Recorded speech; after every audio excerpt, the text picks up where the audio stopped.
中国配偶伫学校门口靠直报翕到学生仔的面，涉嫌违反刑法限制校法上班。而且警方也讲，类似这款的案件毋若一丛。网络时代翕相、录影、甲直报拢真普遍，毋过若是翕到别人，可能就违法啦。这个一个文书有倒位爱注意？今仔日解拍新闻，咱就请雅俊甲咱细分辨。雅俊，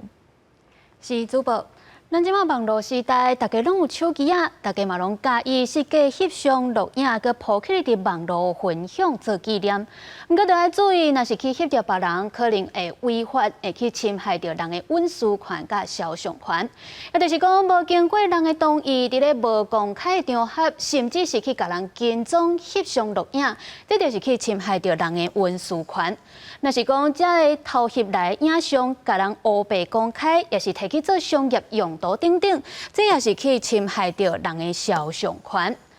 那对方或者是讲咱拄则新闻看到的这个囡仔，因的家长、法定代理人，嘛会当来要求甲这个影像删掉，甚至是请求民事赔偿。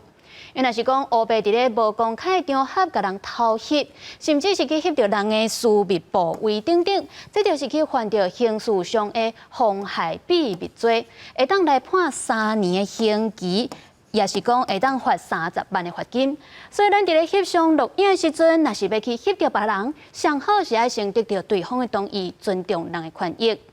若讲我今仔日主要就是要翕我家己，其他所有的人拢只是无张持对我后壁行过有翕到，也是讲我只是要翕遮尔大的范围，遮尔侪人，毋是要针对着任何人来翕，这其实就毋免惊有违法的记录。甚至是讲，咱甲所有翕到别人的影像，全部拢用马赛克炸起来，这就无问题啊。若讲咱今仔日是去拄着纠纷，要来自保，爱录影、录音搜证，这都要注意，敢是伫咧公共场所，莫去不当侵害到别人的权益，这是。即马咱人人拢有手机啊，随时拢会当录影、录音、翕相，都要注意，毋通违法。咱今仔日的解判新闻就先讲到这，所以将镜头交转去互主播。